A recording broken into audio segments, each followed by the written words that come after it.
The rain hammered against the glass panes of Gilmart's trading hall like the sky itself was trying to punch through the night. In the main hall, the oil lamps had burned down to faint flickers, throwing weak golden light across the cold stone floor. I stood under the portico in my rain-soaked cloak, my hands still stained with oil from the late shift at the Western Armory. I should have been home by now, where my 7-year-old daughter Mira was sleeping with the straw-stuffed doll my wife had sewn 3 years ago. But one of the gate-lifting gears had jammed, so I stayed until the job was done. That was why I saw her. At first, I thought it was a thief.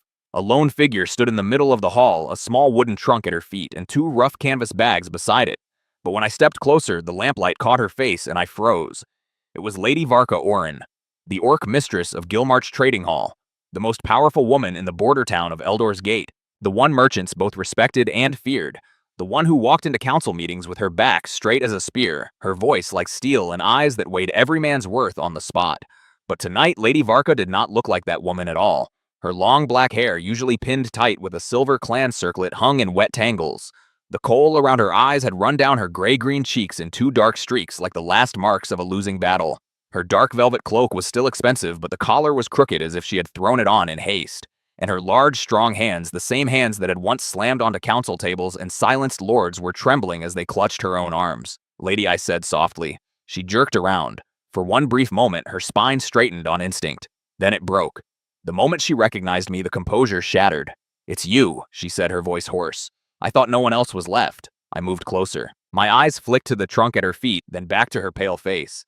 A woman like Varka did not stand in a dark hall at midnight with luggage if everything was fine. "What happened?" "Nothing," she answered too quickly. "I just had to stay late for work." I looked at the trunk again, then at her. "You don't look like someone who was working." Varka gave a short laugh that wasn't a laugh at all. It sounded like someone being forced to admit defeat. Then, as if the last wall had finally crumbled, she turned her face away and covered her eyes with one hand. "I've lost everything." The words hung in the silent hall, heavier than the rain outside. I said nothing. "My residence has been seized," she went on, each sentence falling lower.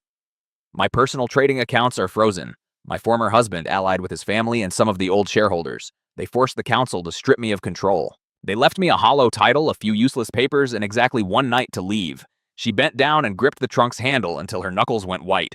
"I have nowhere else to go." The sentence echoed between us louder than the storm. I wasn't nobility. I wasn't a hero. I was just a 35-year-old man who repaired crossbows and gate mechanisms, a widower for 3 years, living in a 2-room wooden house on the southern edge of town with my little girl. I knew what loss looked like. I knew how the world kept turning while your own life split in half. Maybe that was why I didn't think twice. "Would you like to come live with me?" Varka stared at me as if I had spoken the most insane sentence in existence. "Would I have a small house?" I said, only now realizing what I had just offered. "There's an empty room. It's not luxurious, and it's nothing a woman like you is used to, but there's a bed, a hearth, and a roof. If you need a place to stay until you sort things out." "Do you even know what you're saying?" She cut in, her voice suddenly sharp. "I am your former mistress, an orc woman just thrown out of her own trading hall. You are a widowed mechanic with a child. What will the whole town say?" I shrugged, more tired than reckless. "The town has been saying things for years." Varka looked at me for a long time. Outside, thunder rolled in the distance. In her eyes, I saw the fierce war between pride and desperation. Finally, she asked very quietly, "What will your daughter think? I don't know yet." I answered honestly, "But Mira has a kinder heart than the rest of us." Varka turned back to her trunk, then to the rain beyond the doors, then back to the man standing in front of her, wet, oil-stained, but strangely steady. She nodded once. "Just a few days. Deal." I bent down and lifted the wooden trunk before she could protest. Varka started to object, but I was already walking ahead. That night, for the first time since my wife died, I opened my front door to a stranger, and I had no idea that the moment I did so would change not only my life, but my daughter's and the life of the orc woman who was still trying to stand tall amid the ashes of everything she had built. The rain had eased into a soft drizzle by the time we reached my house on the southern edge of Eldor's Gate. The small wooden building looked even smaller beside Varka's towering frame, its sloped roof and narrow porch glowing faintly from the single lantern I had left burning. Mira was waiting just inside the door, wrapped in her blanket, eyes heavy, but determined not to sleep until I returned. "Father's late," she complained the moment I stepped inside. Then her gaze slid past me and widened. "Oh." Varka stood in the doorway, rain dripping from her cloak onto the threshold. She looked every inch the orc mistress who had once commanded council rooms, yet tonight she seemed uncertain, almost out of place in my modest home. "This is Lady Varka," I said, keeping my voice steady. "She'll be staying with us for a few days." Mira tilted her head, studying the massive orc woman without a trace of fear. "Only curiosity. Are you hungry?" Varka blinked clearly, caught off guard by the simple question from a 7-year-old child. Yes, good. So am I. Mira slid off the bench. Father makes soup. The night turned into something strangely ordinary after that. I reheated the pot of root vegetable and salted pork stew I had left simmering earlier. Mira set out the bowls with the careful concentration of someone performing an important ritual. Varka sat at the far end of the table, her broad shoulders making the wooden chair look like a child's toy. She ate slowly at first, as if testing whether the food might vanish or turn against her. But Mira's endless chatter filled the silence. Father fixes crossbows really well, my daughter announced proudly between spoonfuls. But he burns bread every time. Mother used to say he should only touch metal because that's the only thing he doesn't ruin. I froze for half a second at the mention of my wife. The name still carried weight in this house. Varka noticed. Her amber eyes flicked to me, but she said nothing. After the meal, I led Varka to the small spare room that had once been my wife's workspace. There was a narrow bed, an old wooden wardrobe, a desk by the window, and a single oil lamp. Nothing grand, but it was clean and dry. You can rest here, I told her. Tomorrow we'll figure out the rest. Varka's fingers brushed the edge of the desk. Her voice was quiet. Why are you doing this? I understood what she was really asking. Because I couldn't leave someone with nowhere to go standing in the rain. I am not just someone, she said. I am trouble. Maybe I answered, but tonight you're a guest first. She didn't argue anymore. She simply nodded once, the smallest gesture of acceptance I had seen from her all night. The next morning I left early for the market to buy fresh bread and hear what the town was saying. It didn't take long. The whole of Eldor's Gate was buzzing. Lady Varka Oren had been stripped of her residence and personal accounts by her former husband Goran and his faction on the council.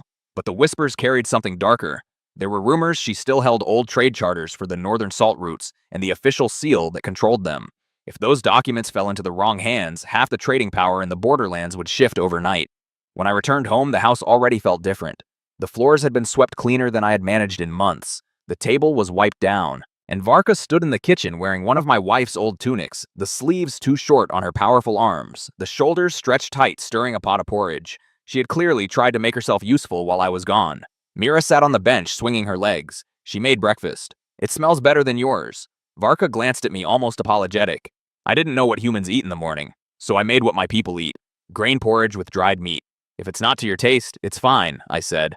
And it was. Better than fine. We ate together. Mira asked Varka endless questions about orc stories and whether she had ever broken a spear in battle. Varka answered patiently, her voice softer than I had ever heard it in the trading hall. For the first time since my wife died, the house didn't feel hollow. But the peace didn't last. That afternoon, after Mira had gone to play in the yard, Varka pulled a small silver tube from inside her cloak. She set it on the table between us. This is what they truly want, she said quietly. The salt route charters and the official seal of the northern mines. Goran and the council think I still carry them. If they find this, they will take everything I have left. And they will come for anyone who helped me. I stared at the innocent-looking tube. Then at the woman who had once ruled half the commerce in Eldor's Gate and was now hiding in my kitchen wearing my dead wife's clothes. You brought that into my house, I had nowhere else to put it. The air grew heavy. Mira's laughter drifted in from outside. Varka's shoulders tensed as if she was already preparing to leave before she brought danger to my door. If you want me to go before I bring harm to you and your daughter, she said, I will leave before dawn. I looked at the silver tube, then at her. You're staying, I said. She met my eyes. For the first time since the night in the hall, I saw something in them that wasn't just exhaustion or pride. It looked almost like hope. The days that followed settled into a rhythm I never expected. By morning, I would leave for the workshop at the old trading hall repairing gate mechanisms and crossbow triggers like nothing had changed. But every evening when I pushed open the door of my small house on the southern edge, something inside had shifted again. On the first day, the floors were swept cleaner than I had managed in months. On the second, Mira's torn cloak had been neatly mended with stitches far stronger than my clumsy attempts. On the third, the back door hinge that had squeaked all winter was oiled and silent. You know how to fix things, I said one evening, watching Varka tighten the leather strap on the door. She didn't look up. I once led caravans across 3 borderlands. If you don't know how to repair what breaks on the road, you die before you reach the next town. Mira sat on the table, swinging her legs and grinning. I like her. I heard you, I replied. The house began to feel alive again. Mornings I left for work. Varka stayed with Mira, teaching her a few old orc words, showing her how to balance on one foot like a warrior and how to peel apples without cutting her fingers. Afternoons I returned to find my daughter riding on Varka's broad shoulders like a pony, or the two of them sitting on the porch stripping beans together. Evenings I walked into the kitchen and saw Varka stirring a pot with a wooden spoon that looked tiny in her large hand while Mira stood beside her giving orders like a little general. Father, taste it, Mira demanded one night, eyes bright. She added purple spice leaves. It's better than yours. Thank you for the brutal honesty, I muttered. Even I had to admit her cooking was better, richer, warmer, with flavors that made the simple meals we used to eat feel like something worth sitting down for. Mira's laughter filled the rooms again. The silence that had lived here for 3 years slowly retreated, and I began noticing smaller things. The way Varka always chose the seat that faced the door, the way her shoulders tensed at the sudden sound of hooves on the road outside, the way her hands would freeze for half a second whenever anyone mentioned the council or her former husband. One night after Mira had fallen asleep, we sat by the dying hearth. The fire cast long shadows across the wooden floor. Varka stared into the flames. "Did you love him?" I asked quietly, then immediately regretted the question. She didn't snap. She simply kept watching the embers. "I once believed I did," she said. "When I was younger, I thought if a human man chose to stand beside an orc woman despite every stare, that had to be love. Later, I learned some men only enjoy the thrill of claiming something rare. When the benefit faded, they left without looking back. I stayed silent. She turned to me. "And you? Did you ever think you would let anyone else into this house again?" I looked at the empty chair by the window, the one my wife used to sit in while sewing Mira's clothes. "No," I answered honestly. "Not until the night I found you standing in the great hall with a trunk and eyes that looked like you had lost the entire world." The air between us changed after that night. It wasn't loud or sudden. It was quieter. A glance that lasted longer than it should. The accidental brush of hands when we both reached for the same bowl and both paused. The night I fell asleep on the bench from exhaustion and woke with her cloak draped over me. But peace never lasts long in a border town. On the third week, 2 men from the old trading hall came knocking. They claimed they were checking on workers. They asked casual questions about a certain orc lady who might have been seen in the area. I told them I knew nothing. They didn't fully believe me, but they didn't force their way inside either. When they left, Varka stepped out from the woodshed behind the house, her face tight. "They've tracked me here. I know. I should leave before dawn." "No." She looked at me. "Terran, they are not searching out of personal spite. They want the salt route charters I still carry. If they find them, they will destroy anyone who helped me." Mira came running from the yard at exactly that moment and caught the last words. "You're leaving again." Varka froze. "You just got here," Mira said, as if that explained everything in the world. "You haven't even finished telling me all the stories." I almost laughed even though my stomach was knotted with worry. That night, I locked every door, dimmed the lamps, and placed my heaviest hammer beside the bed. I understood now that this had stopped being letting someone stay for a few days. I was sheltering a woman hunted for something powerful enough to shake the entire trading council, and I had already made my choice. I wasn't letting her go. The confrontation exploded on market day. I had only meant to take Mira to the square to buy new cloth and a little honey. Varka had tried to stay behind, but Mira insisted the whole family should go. The word family made Varka go very still. Then she pulled on her plain cloak and came with us. At first, everything felt normal. People stared and whispered, but no one approached. Until Goran Vale stepped out from behind a spice stall. He was dressed in fine velvet, smiling that thin blade of a smile, flanked by 2 guards and the town magistrate. The moment his eyes landed on Varka standing beside me and Mira, the smile widened. "So this is where you've been hiding." Mira's small hand tightened around mine. I stepped half a pace forward. "What do you want?" Goran's gaze slid over my oil-stained tunic, then back to Varka. "I've come to collect my former wife so she can finish signing a few remaining documents. Oh, and to retrieve certain items that belong to the guild." Varka's voice was ice. "You already took almost everything, not the most valuable thing." The magistrate stepped forward and held up a sealed order. The crowd around the market stalls went quiet. This was the juiciest gossip Eldor's Gate had seen in months. "Lady Varka Oren, the magistrate, announced by order of the council, you are required to surrender the Northern Salt Route charters and the official seal if you are still in possession of them." "I don't have them." Goran smiled wider. "You were never a good liar." He nodded. One guard moved to grab Varka's arm. I shoved the man back before he could touch her. "Don't lay a hand on her." The entire market fell silent. Even Varka turned to look at me. "Do you understand what you're doing?" Goran asked softly, but the threat was sharp. "You're a widowed mechanic who lives on monthly wages. One word from me, and you'll never find work in Eldor's Gate again." I answered loud enough for the whole square to hear. "Then say the word." The crowd gasped. Goran hadn't expected that. Varka stepped up beside me, no longer looking like a woman cornered. For one heartbeat, she was once again the Lady Varka who had once made council lords fall quiet. "I am not going with you," she said. "You don't have many choices left." "I have at least one," she replied. "The choice not to crawl back to a snake." The insult landed like a slap across Goran's face in front of half the town. He snapped his fingers. "Take her." Chaos erupted. Varka snatched a wooden pole from a cloth vendor's stall and swung it hard. The first guard's wrist cracked. I hurled my basket of tools straight at the magistrate's head, then yanked over a heavy rack of pots to block the path. Mira screamed but held onto my belt as we ran. We bolted through the narrow southern alley, hearts pounding, the shouts of guards behind us. We didn't stop until we slammed the front door of our little house and barred it. Varka was breathing hard. They won't stop at the residence anymore. If Goran suspects I still hold the salt charters, he will tear this town apart to find them. Where are they? I asked. She pulled the small silver tube from beneath her cloak. Here, I swore under my breath. Mira ran in from the yard at that exact moment and caught the last words. You're leaving again. Varka looked down at her. Mira's eyes were already filling with tears. You just got here, my daughter whispered. You haven't even finished the stories. Varka knelt something I had never seen her do and placed one large hand on Mira's shoulder. I don't want to bring danger to your father and you.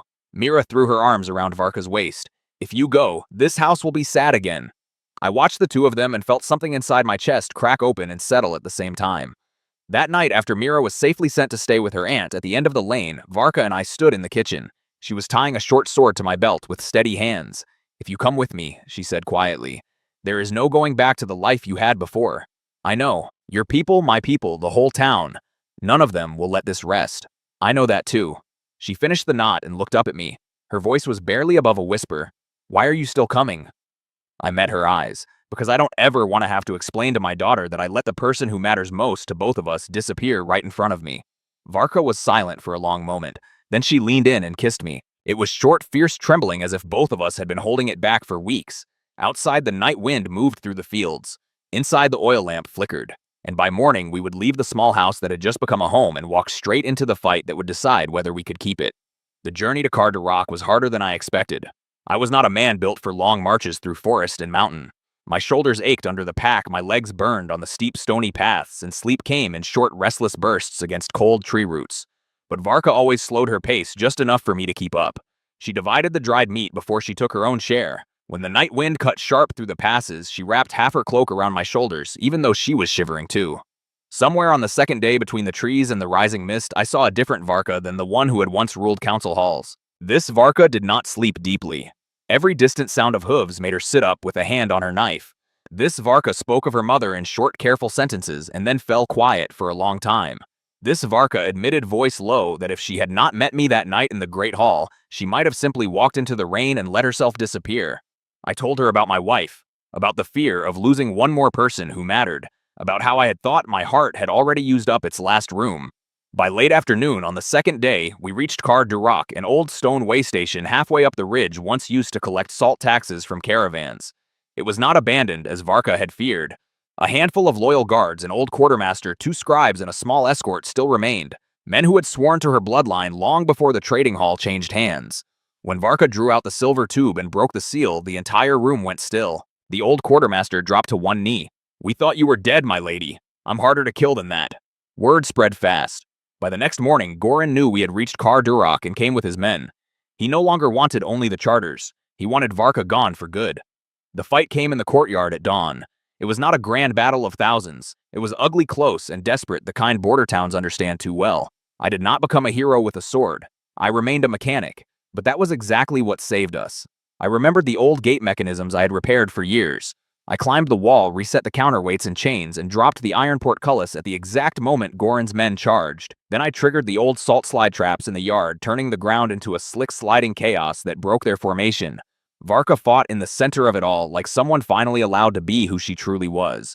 No longer a fugitive. No longer a guest. Just herself.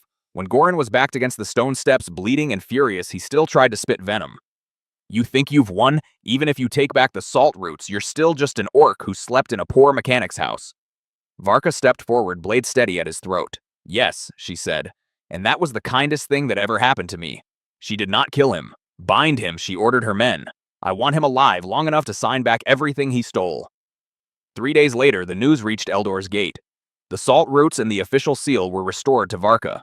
The council turned on Goran with the speed of rats leaving a sinking ship. The same people who had whispered when she fell now bowed when she passed. We returned home at dusk. Mira ran from the porch before the cart even stopped crashing first into me, then throwing her arms around Varka's waist. I told you to bring father back. Varka's laugh was rough but warm. I keep my promises. Varka never moved back into the grand residence. She kept control of the trading hall, removed Goran's loyalists, and began reshaping the routes with fairer terms. But every evening she came home to our small wooden house on the southern edge. At first it was only until things settle. Then until Mira gets used to it. Then the big house is too cold and too empty. Eventually, no one pretended it was temporary anymore. One quiet spring evening after Mira had fallen asleep on the bench, Varka stood by the window watching the fields. The oil lamp painted her face with soft light. I was wrong that night in the hall, she said quietly. I stepped closer. About what? When I said I had nowhere left to go, she turned to me. I just hadn't found it yet. I didn't answer with grand words. I simply reached out, took her hand, and pulled her close. No ceremony, no ring in that moment. Just the small house, our sleeping daughter in the next room, the flickering lamp, and two people who had once believed they were only helping each other through a storm. We had built a family instead, and this time no one was going to take it away.